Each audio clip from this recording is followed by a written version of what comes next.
So I don't want to go into a whole DSM lecture here because you have DSMs if you're a professional. You could look up the specific characteristics of the post-traumatic stress disorder diagnosis, but I want to give you at least a reference point for it as I go in next to teaching you a critical EMDR idea about trauma, because it involves referencing the DSM. So, of course, post-traumatic stress disorder is the most popular diagnosis that is associated with trauma. It was first introduced to the DSM in 1980 in DSM-3. And I have both DSM-4 and DSM-5 versions here in your slides to reference.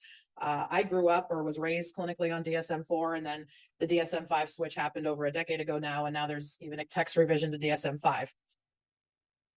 So EMDR was created during the DSM-4 era, when the definition of what qualified you for a PTSD diagnosis was even more limited than it is here in DSM-5.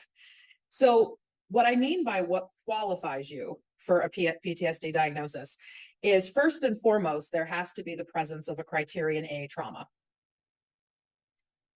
And remember, I already said that the DSM could be very event-centric. And yes, this current definition of PTSD is still very event-centric. There has to be what we call a criterion A qualifying event. So that's defined per the DSM as exposure to actual or threatened death, serious injury, or sexual violation. And it could be a direct experience of one of those things or witnessing it. And that is a big change from DSM-4 to DSM-5. That witnessing this event happen to someone else can also qualify you for a PTSD diagnosis.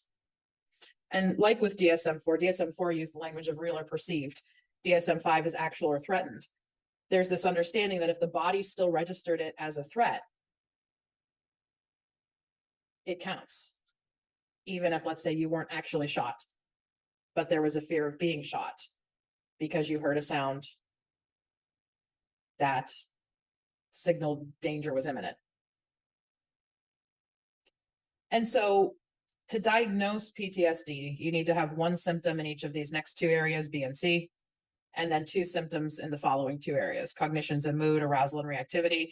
Arousal and reactivity is where we get the heightened startle response, hypervigilance, but it can also include problems with self-destructive behavior, problems falling or staying asleep, problems paying attention. Cognitions and mood is new to DSM-5, or was new to DSM-5. This is where the EMDR idea of we learn things as a result of the trauma is now better embraced, because you can pick up things like depressed mood, negative beliefs, like I am bad, no one could be trusted as a result of the trauma. Avoidance can show up many different ways, staying away from anything that is even reminiscent of the trauma, and that can get in the way of one's life.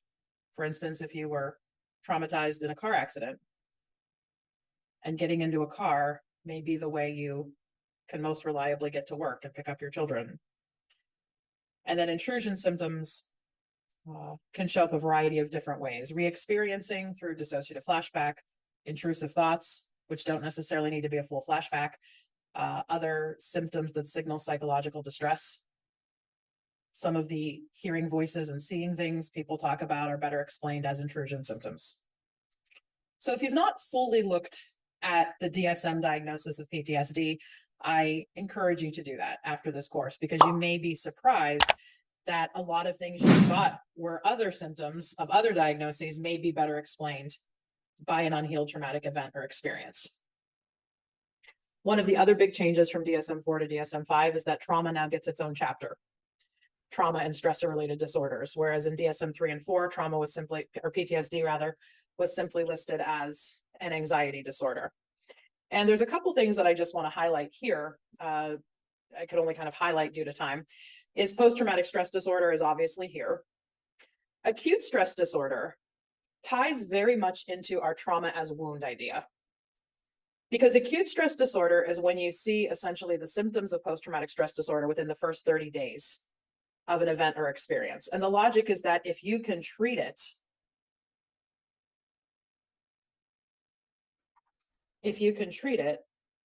then it may not develop into full-blown PTSD.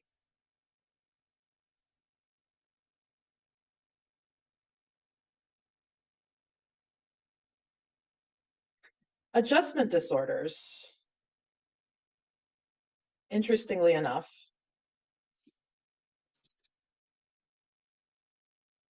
go along very much with the concept that Dr. Shapiro, the founder of EMDR, really started talking about in the early days of EMDR. And that is this notion of adverse life experiences, or what she originally called small t traumas.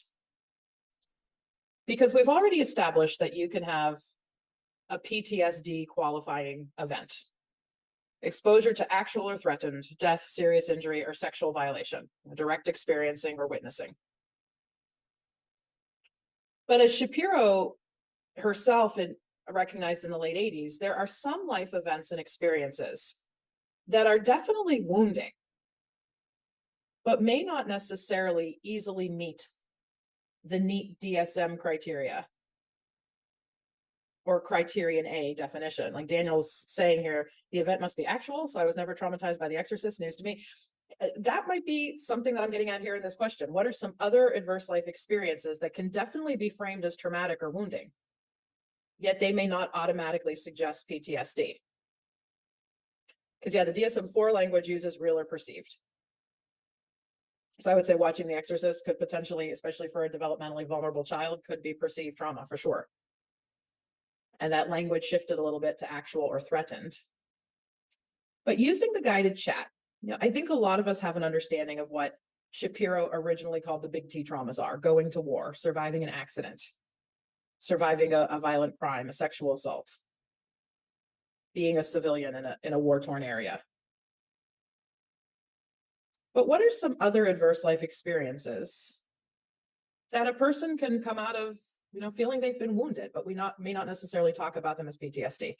So yeah, the monster under the bed, being alone or in the dark, high conflict interpersonal relationship, being in foster care. Yep.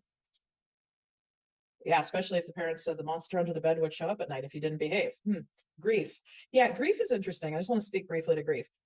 Grief is a wound, like trauma is a wound. The grief itself is not pathological. It's what can happen if it doesn't get addressed, or if a person isn't given the space they need to let organic healing happen. Any other examples? Keep them coming. These are good, the ones we've seen already. Vanessa says, yeah, I agreed here. The immigration process, loss of cultural connection, community connection, forced assimilation, for sure. Divorce, yeah. Divorce, really anything around interpersonal relationships, infidelity, breakups, incarceration. Yes, whether you're the person being incarcerated, or maybe you have a parent or a family member that's incarcerated and dealing with that disruption, financial stress, betrayal. Yeah, really can't, cancer or having any other chronic medical condition.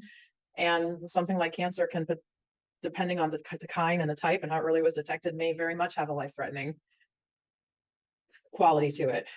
Intimate partner violence, moving from the place you grew up in to another country. Yes, threat of losing democracy. The mommy dearest experience, 100%. Learning a new language. Yes, to the country you never learn. Yeah, alcoholism. And I think that's an interesting one to discuss, because growing up with alcoholism, but also going through the developmental process of developing alcoholism and then having to treat it, or substance use disorder, can all come with threads of trauma. Adoption, yes, or being relinquished or abandoned as a child.